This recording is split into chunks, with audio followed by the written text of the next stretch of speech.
할렐루야, 가정에서 영상으로 예배드리시는 여러분을 사랑하고 환영합니다. 우리에게 성령이 임하시길 원하며 마지막 날을 준비하는 우리가 되길 소망합니다. 마지막 날에 마지막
살아계신 주님, 수요일 저녁에 온 가족이 둘러앉아 함께 하나님을 예배합니다.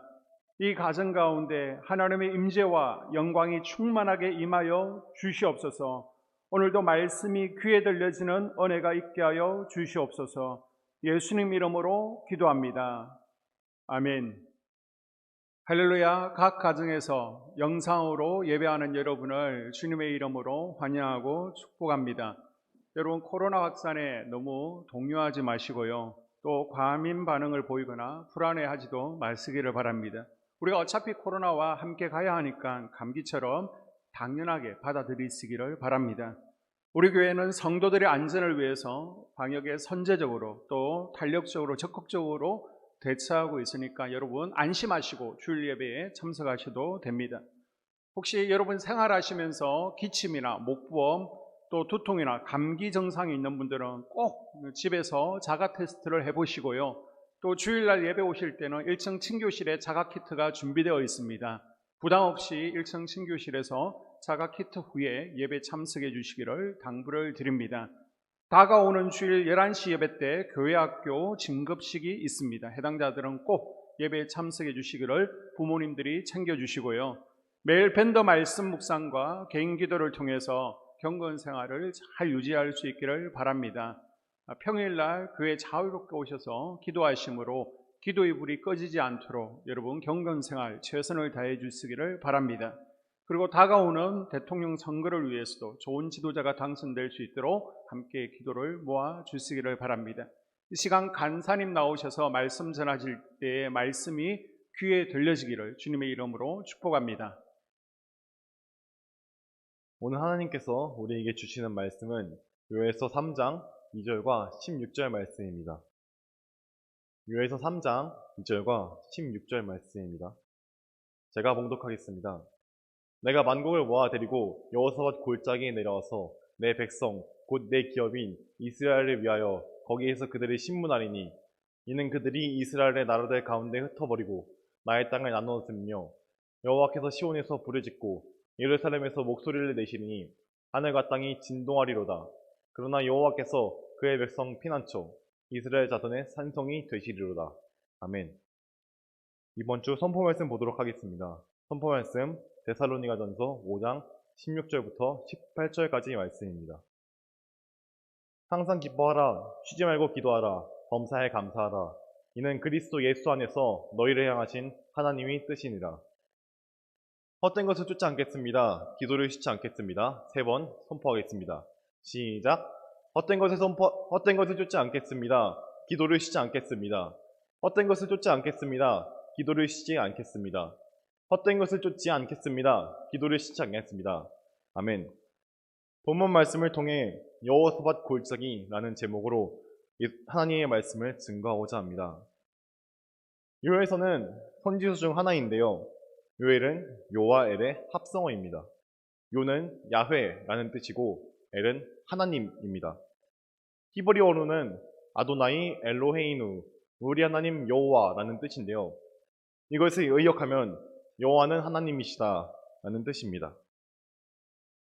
여호와는 하나님이시다 이 표현은 갈멜산에서 엘리야가 바알이 하나님이면 바알을 섬기고 여호와가 하나님이면 여호와를 섬기라고 하면서 바알 숭배자들과 대결했고 결국 대승을 거둔 후 여호와는 하나님이시다 라고 하나님의 승리를 외친 표현입니다.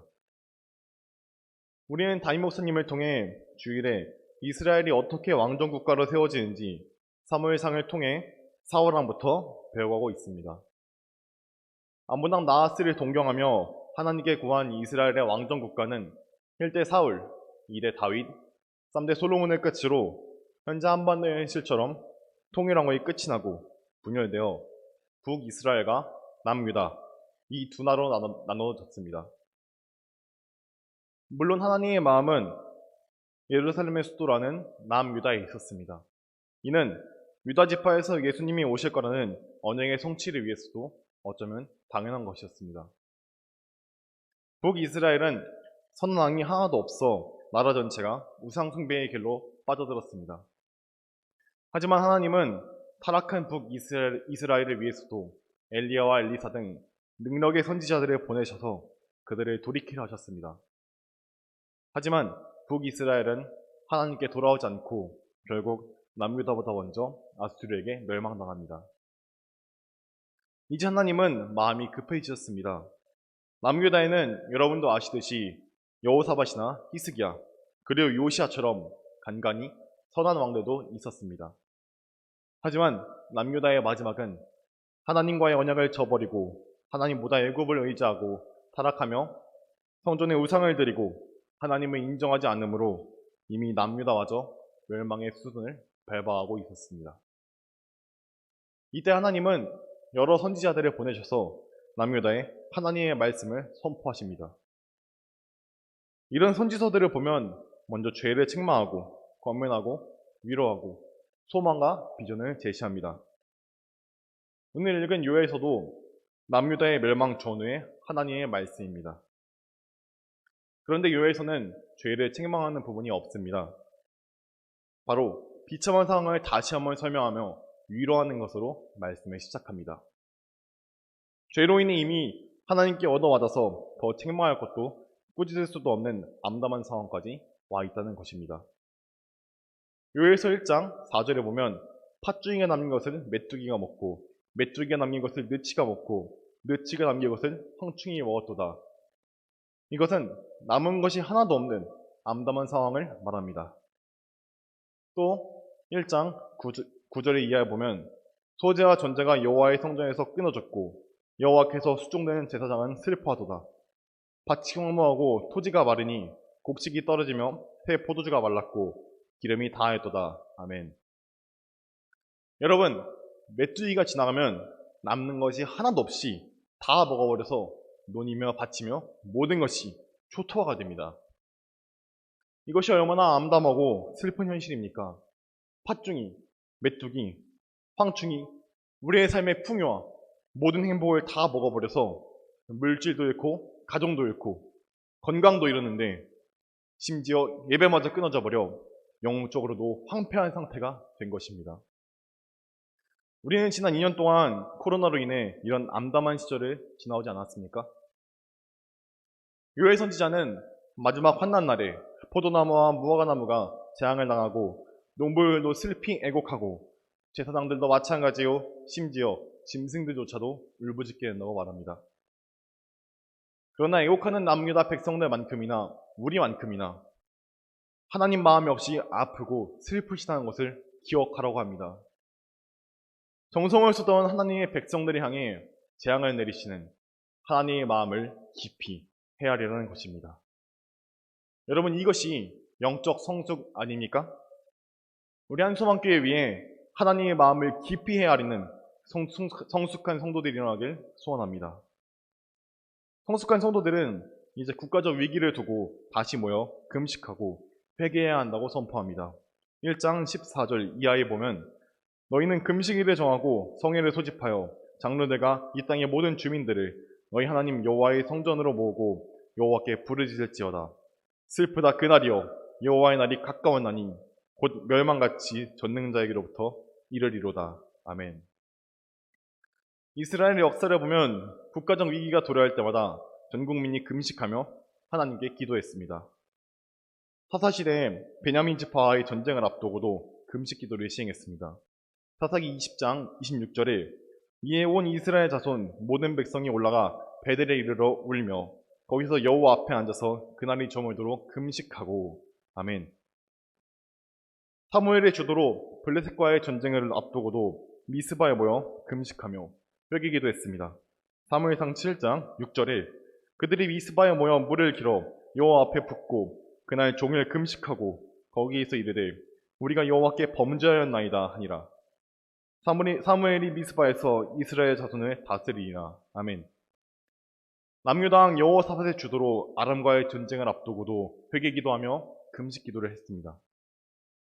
히스기야 때 아수라의 전쟁에서도 기도와 금식하며 하나님께 회개하고 도움을 구할 때 우리 하나님은 언제나 은혜를 베푸시고 그들에게 승리를 주셨습니다. 지금 남유다에 처한 암담한 상황의 이유는 다름 아닌 그들의 계속된 죄악 때문입니다. 그런데 남유다를 징계하시는 하나님의 목적은 그들이 하나님께 회개하고 돌아오게 하기 위함이라는 것을 기억해야 합니다. 그런데 이때 옷을 찢는 회개 말고 마음을 찢으며 나오라고 하십니다. 2장 12절 이하에 보면 여호와의 말씀에 너희는 이제라도 금식하고 울며 애통하고 마음을 다하여 내게로 돌아오라 하셨나니 너희는 옷을 찢지 말고 마음을 찢고 너희 하나님 여호와께로 돌아올지어다. 그는 은혜로우시며 자비로우시며 노하기를 더디하시며 인내가 크시사 뜻을 돌이켜 재앙을 내리지 아니하시나니. 아멘. 옷을 찢는 표현은 자신의 애통함의 표현입니다. 성경에는 옷을 찢는 표현이 많이 나옵니다. 창세기에서 야곱이 자신의 아들 요셉이 죽었을 거라는 소식을 들었을 때 옷을 찢었습니다. 가데스 바네아에서 10명의 정탐꾼이 믿음 없는 말을 했을 때 갈렙이 자신의 옷을 찢으며 호소했습니다. 여호수아가 아이성 전투에서 패한 후 옷을 찢고 언약궤 앞에서 머리에 티끌을 쥐어 쓰고 애곡했으며 다윗이 사울의 전사 소식을 들었을 때도 본인은 옷을 찢고 울며 금식했습니다. 그런데 요엘 선지자는 옷을 찢지 말고 마음을 찢으며 여호와께 돌아오라고 권면합니다. 지금은 여호와의 날, 심히 두렵고 극심한 환난 날이므로 애통의 단계를 넘어 통회하고 자복하며 하나님께 돌아오라는 것입니다. 돌아와서 여호와 이름을 부르는 자는 구원을 얻게 된다는 것입니다. 2장 32절에 보면 누구든지 여호와의 이름을 부르는 자는 구원을 얻으리니 이는 나 여호와의 말대로 시온성과 예루살렘에서 피할 자가 있을 것이며 남은 자 중에 나 여호와의 부름을 받을 자가 있을 것임이니라. 아멘. 이 구절은요, 신약시대 베드로와 바울에 의해서 여러 번 인용되어지는 말씀입니다.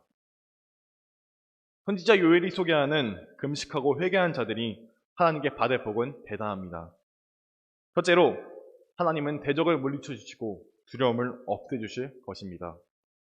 2장 22절 이하 보면 내가 북쪽 군대를 너희에게서 멀리 떠나게 하여 메마르고 적막한 땅으로 쫓아내리니 그 앞에 부대는 동해로 그 뒤에 부대는 서해로 들어갈 것이라. 아멘. 두 번째로 이른 비와 늦은 비의 회복으로 풍요와 번성을 누리게 될 것입니다. 2장 23절 이하에 보면 시온의 자녀들아 너희는 너희 하나님 여호와로 말미암아 기뻐하며 즐거워할지어다. 그가 너희를 위하여 비를 내리시되 이른 비를 너희에게 적당하게 주시리니 이른 비와 늦은 비가 예전과 같을 것이라. 마당에는 밀이 가득하고 독에는 새 포도주와 기름이 넘치리로다. 세 번째로 하나님을 찬송하며 살아가게 될 것입니다. 2장 26절에 너희는 먹되 풍족히 먹고 너희에게 놀라운 일을 행하신 너희 하나님 여호와의 이름을 찬송할 것이라. 내 백성이 영원히 수치를 당하지 아니하리로다. 네 번째로 하나님께서 영원한 우리의 하나님이 되어주실 것입니다. 요엘서 2장 27절에 그런즉 내가 이스라엘 가운데 있어 너희 하나님 여호와가 되고 다른 이가 없는 줄을 너희가 알 것이라. 내 백성이 영원히 수치를 당하지 아니하리로다. 다섯 번째, 마지막 때에 성령을 부어주셔서 예언하며 꿈을 꾸고 환상을 볼 것입니다. 2장 28절 이하에 보면 그 후에 내가 내 영을 만민에게 부어주리니 너희 자녀들이 장래일을 말할 것이며 너희 늙은이는 꿈을 꾸며 너희 젊은이는 이상을 볼 것이며 그때에 내가 또 내 영을 남종과 여종에게 부어줄 것이며. 아멘. 여러분, 힘써 성령을 구하십시오. 그리고 성령께서 임하시면 기회를 따라 행하십시오. 이것은 저와 여러분이 꿈꾸며 바라는 회복의 소망 아닙니까? 그런데 요엘서는 회개하고 돌이킨 자들에게는 회복의 소망이 있으나 그렇지 않은 자들에게는 반드시 최후 심판이 있음을 보여줍니다. 민족들은 일어나서 여호사밧 골짜기로 올라올지어다. 내가 거기에 앉아서 사면의 민족들을 다 심판하리로다. 너희는 낯을 쓰라 곡식 이것도다. 와서 밟을지어다. 포도주 틀이 가득히 차고 포도주 독이 넘치니 그들의 악이 크미로다. 아멘. 본문 말씀의 여호사밧 골짜기에서 여호사밧은 하나님이 판단하신다라는 의미입니다. 그리고 여호사밧 골짜기는 최후 심판을 의미합니다. 여러분, 우리도 반드시 예수님 앞에 서는 그날이 올 것입니다. 그 최후 심판은 누구도 피할 수 없습니다. 그러면 우리는 무엇을 가지고 하나님의 그 최후 심판대 앞에 서게 될까요? 바로 우리의 믿음입니다. 히브리서 11장 6절에 보면 믿음이 없이는 하나님을 기쁘시게 하지 못하나니 하나님께 나아가는 자는 반드시 그가 계신 것과 또한 그가 자기를 찾는 자들에게 상 주시는 이심을 믿어야 할지니라 라고 말합니다. 즉 심판날에 우리의 믿음이 없이는 안 되는데 믿음을 가지고 최후 심판대 앞에 나갈 때 하나님이 살아계신 분이라는 것과 이 땅에서 하나님을 찾고 예배한 우리에게 반드시 상 주시는 이심을 믿는 것이 믿음이라는 것입니다. 이 땅에서의 삶이 길 것 같지만 영원한 하나님의 나라에 비하면 비교할 수 없을 만큼 짧습니다. 따라서 우리 그리스도인들, 즉 주의 백성된 자들은 마지막 날에 상 주시는 일을 바라보며 이 땅에서의 생각과 말과 행동 가운데 살아계신 하나님과 동행하며 믿음을 지켜야 합니다.